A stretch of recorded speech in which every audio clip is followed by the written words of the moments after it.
maybe it was a month. I know there was a $50 pet rent, so that might be the difference there about having it in front of me. Yeah, there was. Okay. It was a deposit, wasn't it? And I wasn't, Mr. Lamont, I wasn't pointing out just Oh. inconsistencies, I was just curious,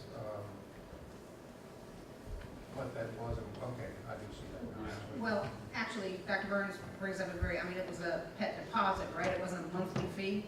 I believe there was a monthly rent. Okay. beyond the $50. That dog needs to get a job. It was $850.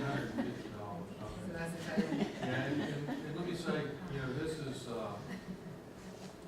is for our ag teacher, Yes. Right, the middle senior. She's been driving back and forth from Gainesville.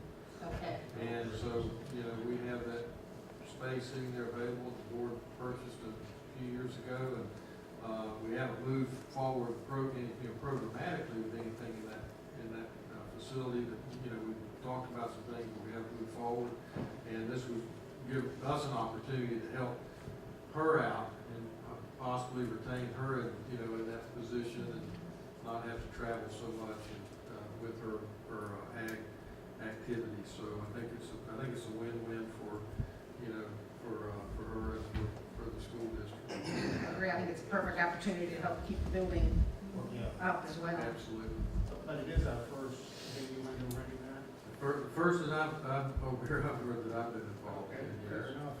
We inherited it with the town Yes. there. We did, We yes. first purchased it. Yeah. So we actually took the lease from the lease that was active when we purchased the property.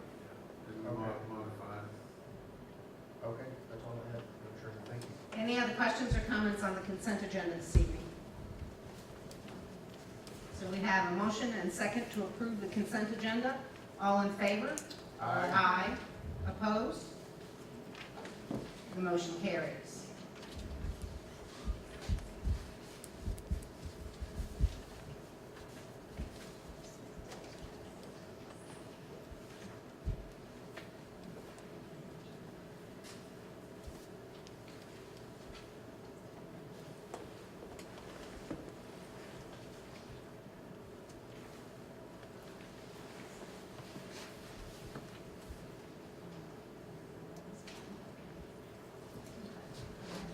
Ready?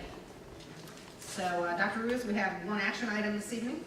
Yes, Madam Chairman, I would request and recommend approval of the certificate of final completion for Illinois Hardy Elementary School project. Completed project dated July 27th, 2016. And if I could make a comment to Mr. Burnett, is not here, and I just want to let you know in case I forget to tell you later on, is that his mom is in the hospital. So please keep her and that family in your prayers, but that's why he's not here this evening. Thank you for letting us know. Do I have a motion? Motion made. Do I have a second? Second. Questions or comments? All in favor? Aye. Opposed? The motion carries.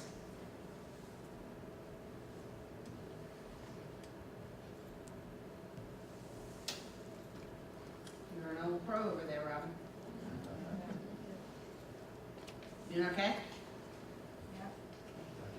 So we're not aware of any discussion items this evening, so we'll move to staff reports.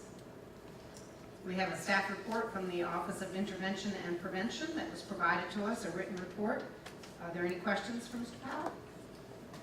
No question, but just a comment, Madam Chair. Dr. Burns? Mr. Powell, you all do an amazing job, and you, I guess the number that stuck out to me is that you've had over almost 9,000 visitors served through your program. That's amazing. And I also want to give a shout out because I know you all and Angie do an excellent job of raising funds for this program. And just looking through our agenda tonight, great things are happening, so thank you.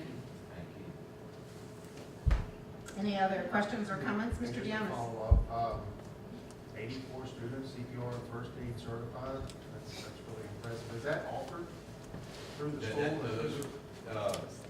The numbers we're talking about were CPR and first aid certified. That's staff. And then there's quite a few more that already are. And we keep a rolling list so that we keep everybody up to date. So you had 84 and then the 208? Yes, sir. Yes, sir. Okay. That's an addition, right? We get those trained this past year, in addition to those who were already, that 200 some odd were already, Okay, I'm sorry, I read that as that was students. And in addition to that training was the AED, yes, sir, that's part of the first aid training. that's fabulous. Ms. Cook? I just want to, are these numbers, like the 804 students with asthma, is that higher or, because I didn't have my report. Mr. Powell, could I ask you to go to the, Oh, yes, ma'am. I'm sorry, Ms. Cook, what was the question?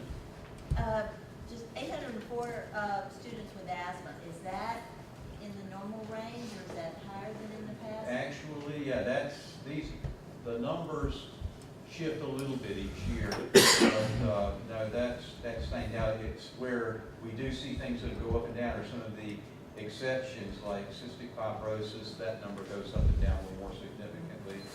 And with the kidney disorders, those kind of things, those kind of numbers fluctuate, but with the allergies, the diabetes, that kind of stuff, that stays rather almost constant. Dr. Coleman? Thank you. I noticed you have 57 for psychiatric conditions. Are Yes, any ma'am. of those psychiatric conditions ASD? I couldn't tell you off the top of my head. And remember, these numbers are from the 14-15 year. We do now have the most recent numbers for the last school year, but when I wrote this report, the information was in your bag. And remember, this is also posted, this is from the Department of Health. It's not for public review. You have to have access to it. But whenever I pull these numbers down, I don't go through each case by case and say what's what. I'm just looking at what the numbers were for that school year. So do we track so you're saying you do not track the differentiation in the psychiatric conditions? It's No, just ma'am. psychiatric Well, conditions. yes, we do. That's how we know. Yes. Okay, On the so- health plans that are written, it's very specific because they all have different medications. Right. But I didn't go through each health plan and say, okay, this Medicaid. No, because there's hundreds, well, as you can see, of plans. And so, no, ma'am, I don't go through and look at it that way. I just pull the totals from the state website. So maybe that's some information we can capture next year and make sure that whatever those psychiatric differentiation breakdown is included in the health plan. Okay, yes, ma'am, I'll see what I can do, but again, that would require, I can't pull that just as a single number from the state. I would have to go through every individual health plan, and that might take a while. I'm thinking maybe the schools can capture data and transmit for analysis. Oh, we Because could, we know we have a growing yes, ma'am. mental health area in our I students. can do that. As a matter of fact, I've got a health day training coming up, and I will ask the schools all to send me for having to do with psychiatric issues and to break it down for me. Yes, ma'am, I can do that. Thank you. Any other questions or comments on the Office of Intervention and Prevention report? Thank you, Mr. Powell. We also have a written technology update, and Mr. Wilson is here. Any questions from him? Ms. Cook? You